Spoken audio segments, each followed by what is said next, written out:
नमस्कार, जय जोहार। छत्तीसगढ़ न्यूज में आपका बहुत बहुत स्वागत है। चलिए देखते हैं आज की 15 फटाफट बड़ी खबरों को। बीजेपी और ईडी पर सीएम भूपेश बघेल ने साधा निशाना, कहा कुत्तों की तरह गलियों में घूम रही ईडी। बिल्ला विधानसभा के संकल्प शिविर में सीएम भूपेश बघेल शामिल हुए। इस दौरान उन्होंने भाजपा पर निशाना साधा। कोयला घोटाले पर ईडी की जांच पर सीएम भूपेश बघेल ने सवाल उठाया। सीएम भूपेश बघेल ने मंच से बीजेपी और ईडी पर निशाना साधा। अगर बीजेपी को एक भी वोट दिए जाएंगे तो छत्तीसगढ़ में एक भी खदान नहीं बचेगा। छत्तीसगढ़ की गली के कुत्तों से ज्यादा गलियों में ईडी घूम रही है। अगर पीएम की इच्छा है तो मुझे जेल भेज के देख ले, भूपेश बघेल डरने वाला नहीं।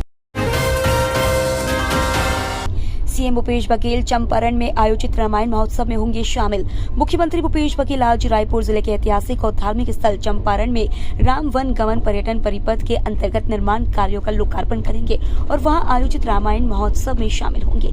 कार्यक्रम में विधानसभा अध्यक्ष डॉक्टर चरणदास महंत एवं उप मुख्यमंत्री टीएस सिंहदेव प्रमुख अतिथि के रूप में शामिल होंगे। कार्यक्रम की अध्यक्षता गृह, जेल, लोक निर्माण, धार्मिक न्यास एवं धर्मस्व पर्यटन मंत्री ताम्रध्वज साहू करेंगे।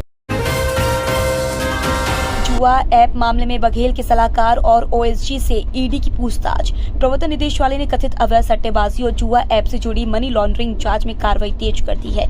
ईडी ने इस मामले में छत्तीसगढ़ के मुख्यमंत्री भूपेश बघेल के एक राजनीतिक सलाहकार और एक ओएसजी से पूछताछ की। आधिकारिक सूत्रों ने बताया कि ईडी ने धन शोधन निवारण अधिनियम के प्रावधानों के तहत सीएम भूपेश बघेल के राजनीतिक सलाहकार विनोद वर्मा और विशेष कर्तव्य अधिकारी मनीष बंछोर का बयान दर्ज किया।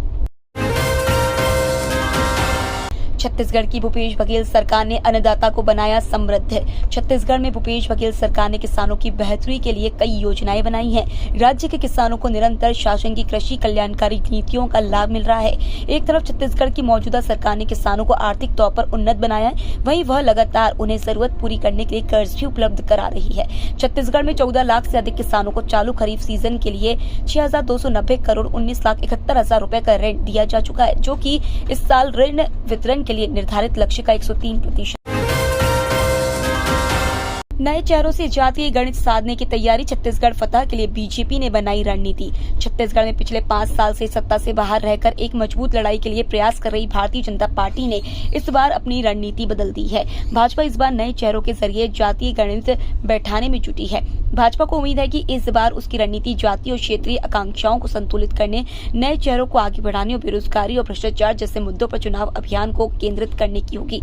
छत्तीसगढ़ में इस साल के अंत में विधानसभा चुनाव होने, भाजपा को उम्मीद है कि राज्य में एक बार फिर पार्टी की सरकार बनेगी। सीमा के बाहर विरोध बर्दाश्त नहीं। छत्तीसगढ़ विधानसभा चुनाव के घमासान के बीच उप मुख्यमंत्री टीएस सिंहदेव ने अपने विरोधियों पर निशाना साधा है। उन्होंने बिना किसी का नाम लिए कहा कि एक सीमा के बाहर विरोध स्वीकार नहीं करेंगे। छत्तीसगढ़ में किसी ने मुझ पर जान के खतरे का आरोप लगाया, वहां पर समझौता नहीं हो सकता है। उन्होंने कहा कि आगे क्या होगा लोग जाने, पार्टी जाने, लेकिन मेरी तरफ से समझौता नहीं। कर्ज माफी की उम्मीद में किसानों के लिए करोड़ों रुपए। बेमेतरा छत्तीसगढ़ का कृषि प्रधान जिला है। यहाँ के किसान कर्ज लेने के मामले में पूरे प्रदेश में दूसरे स्थान पर है। राज्य सरकार अल्पकालीन कृषि ऋण 0% ब्याज पर सहकारी बैंकों के माध्यम से देती है। सहकारी बैंकों द्वारा जरूरतमंद किसानों को खरीफ फसलों की बुआई, निदाई सहित अन्य कार्यों के लिए 0% ब्याज पर कृषि ऋण दिए जाने का सिलसिला लक्ष्य पूर्ति के बाद भी जारी है। छत्तीसगढ़ में 5 साल में 30,69,000 का ही बना आयुष्मान कार्ड। केंद्र सरकार की प्रधानमंत्री जन आरोग्य योजना शुरू हुए 5 साल बीत गए हैं, लेकिन छत्तीसगढ़ में अब भी लाखों व्यक्ति ऐसे हैं जिनका कार्ड नहीं बन पाया है। छत्तीसगढ़ स्वास्थ्य विभाग के आंकड़ों की माने तो प्रदेश में अभी तक 65,01,974 व्यक्तियों का कार्ड नहीं बन पाया है। खासकर बस्तर में सामान्य से लेकर गरीब परिवारों को आयुष्मान योजना का लाभ मिले, इसके लिए स्वास्थ्य विभाग की कोशिशों का असर कम दिख रहा है। छत्तीसगढ़ स्कूल शिक्षा विभाग में बदले भर्ती के नियम। छत्तीसगढ़ में स्कूल शिक्षा विभाग की भर्ती के नियम को सरकार ने बदल दिया है। अब 1ली से 5वीं तक डीएलएड कैंडिडेट से पढ़ाई कराने का निर्णय लिया गया है, जिससे प्रदेश में बीएड की पढ़ाई करने वाले छात्र अब विरोध में उतर आए हैं। इस नए नियम के विरोध में अभ्यर्थी कोर्ट तक पहुंच चुके हैं। स्कूल शिक्षा विभाग की भर्ती में सुप्रीम कोर्ट की नई गाइडलाइन को लागू किया गया है। छत्तीसगढ़ से गुजरने वाली ट्रेनें रद्द। छत्तीसगढ़ में लगातार मेंटेनेंस कार्य के चलते कई ट्रेनों को रद्द किया जा रहा है, तो वहीं कई ट्रेनों की रूट को चेंज किया जा रहा है। भारतीय रेलवे द्वारा एक बार फिर से 22 ट्रेनों की रूट को बदल दिया गया है। इस बार ट्रेनों का रूट इसलिए चेंज किया गया है क्योंकि शेड्यूल सेक्शन में तीसरी लाइन के लिए ब्लॉक लेने की वजह से 2 सितंबर से 8 सितंबर तक 22 ट्रेनों के रूट को बदल दिया गया है। भूकंप के लगातार 2 झटकों से हिली छत्तीसगढ़ की धरती। छत्तीसगढ़ के अंबिकापुर में भूकंप के झटके महसूस किए गए। यह भूकंप शाम 8:04 पर आया है, जिसके बाद यहां लोग कुछ समय के लिए दहशत में आ गए। अंबिकापुर में तेज भूकंप का झटका महसूस किया गया। एहसास होते ही घरों में बैठे लोग बाहर निकलकर भागने लगे। छत्तीसगढ़ में 2 IPS अफसरों का ट्रांसफर। छत्तीसगढ़ में तबादलों का दौर जारी है। वहीं एक बार फिर भारतीय पुलिस सेवा अफसर के तबादले किए गए हैं। छत्तीसगढ़ राज्य शासन द्वारा भारतीय पुलिस सेवा के अधिकारियों के नवीन पदस्थापना आदेश जारी किए हैं। सीएम भूपेश बघेल ने अपने एक्सपोस्ट हैंडल द्वारा इसकी जानकारी दी है। राज्य सरकार ने भारतीय पुलिस सेवा के 2 अधिकारियों के प्रभार में बदलाव किया है। 2001 बैच के IPS आनंद छाबड़ा को IG इंटेलिजेंस बनाया गया है। वहीं 2004 बैच के IPS अजय यादव को IG बिलासपुर की जिम्मेदारी दी गई है। प्रधानमंत्री ने 51,000 युवाओं को ज्वाइनिंग लेटर सौंपे। प्रधानमंत्री नरेंद्र मोदी ने 8वें राष्ट्रीय रोजगार मेले के तहत 51,106 युवाओं को ज्वाइनिंग लेटर सौंपे।